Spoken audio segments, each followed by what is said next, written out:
According to the US government, eBay was allowing illegal drug manufacturers to purchase equipment off eBay for many years, and the punishment they're facing is historic.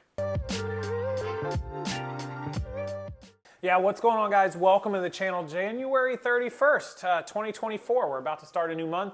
And another story out of eBay. They are settling with the US government, the Department of Justice. They were sued. They were being brought to court and instead decided to pay a fine of $59 million rather than litigate it in court. And they deny all charges against them and said it was just cheaper to pay the fine than to go to court and pay legal fees and stretch it out. What were they accused of doing? Well, according to the Department of Justice and the US federal government, eBay failed to stop people from buying and selling pill presses, illegal pill presses in some cases, that are sold on the website and sold elsewhere, obviously all over the place. But eBay was not keeping track and stopping people from selling these pill presses. I'll put a screenshot up of exactly what I'm talking about and what they're accused of doing.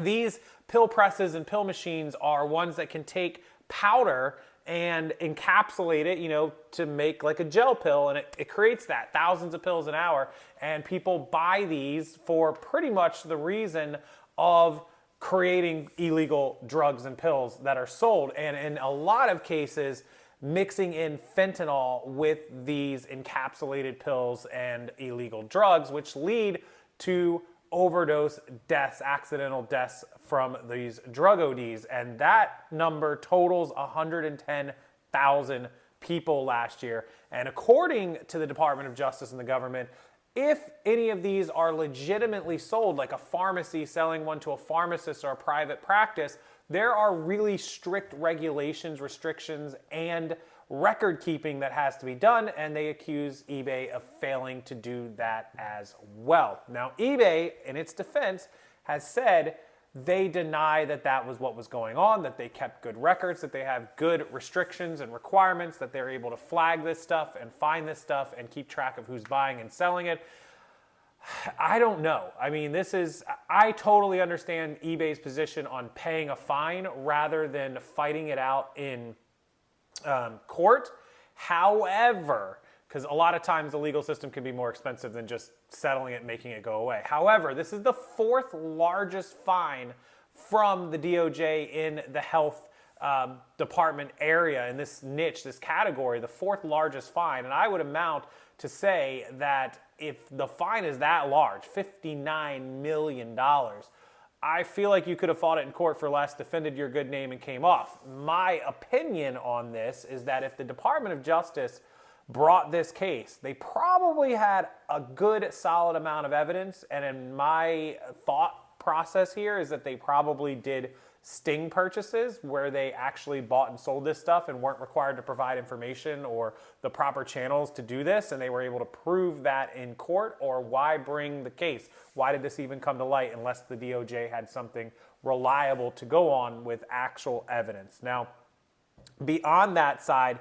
if eBay didn't think they had liable or good evidence or thought they had a really good case, why not fight it and clear your name? Why not just pay the bill, which makes you, even though you're not being convicted or being called guilty, it makes you look awful guilty to just make it go away, right? On a fine of that large.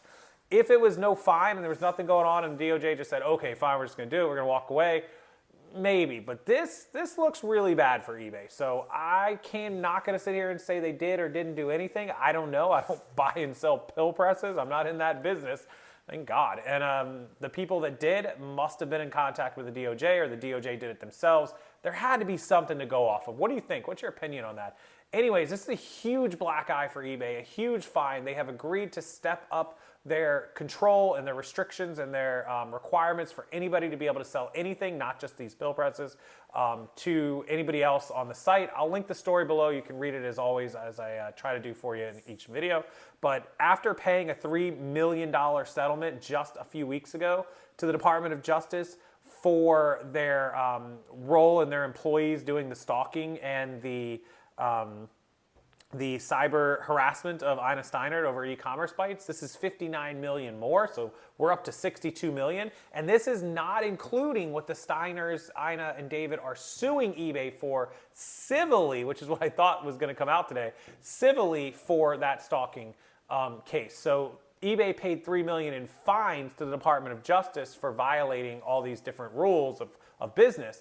But the Steiners are still going to get paid in their part of the civil case. eBay and the Department of Justice are different. The Steiners are going to get more. So this 62 million is going to go up drastically. What is it worth to the Steiners? 10 million, 20 million, 15, 30? Who knows? Originally it was $64 million bookmarked in eBay's legal fund. So this could be something as little as 5 to 10 million. It could be as high as 20 or 30 million more for the Steiners. So eBay shelling out the money, which could end up amounting to nearly $100 million in legal penalties and fines and settlements before it's all said and done. Unbelievable. Huge black eye for eBay. Just one more thing to add to the list. I sell a lot on eBay and I love eBay and I'm able to make a good living and do stuff on eBay and run a business, but man, they have got to get it together and stop with all the negative news. It's just not a good look, especially when us sellers are requiring relying on buyers to come over to eBay, but yet in the news they see all these negative stories and then it makes them not want to come to eBay. So hopefully they've gotten, from clearing out management. I don't know how far back this claim of selling pill presses goes. It could be a year, 2, 3, 4 years. Does it go all the way back to Devin Weneg's time? I doubt it. It doesn't look like they're talking about anything more than just the last few years that Jamie Ione's been there in the temporary time. So we'll have to wait and see some more updates when it comes out. But $59 million, the fine that eBay has to pay the Department of Justice for not keeping an eye on these pill presses going out the door via eBay. Yeah, so that's the video for today, January 31st, 2024. Today is the last day, the final day. When I post this, you'll just have a few hours. If you need help with your taxes, Mark II, he's known as Not Your Dad's CPA. He is a licensed CPA and accountant. He is a reseller and an e-commerce expert. He can help you with sales, expenses, deductions, 1099, shipping, fees, inventory, cost of goods, you name it. He covers it in his Tax Academy. It is $80 off and it closes tonight. Tonight is it, and you can't get it again until 2015. This is what he does every tax season. The link is below. Mark is an amazing sponsor of this channel, and he is an awesome CPA. Go get his help and save 80 bucks on his Tax Academy. It's well worth the money in gold. He'll help you save that money on your taxes now and in the future. Thank you guys for watching so much. I appreciate it. Have a wonderful rest of your day, and I will see you next time.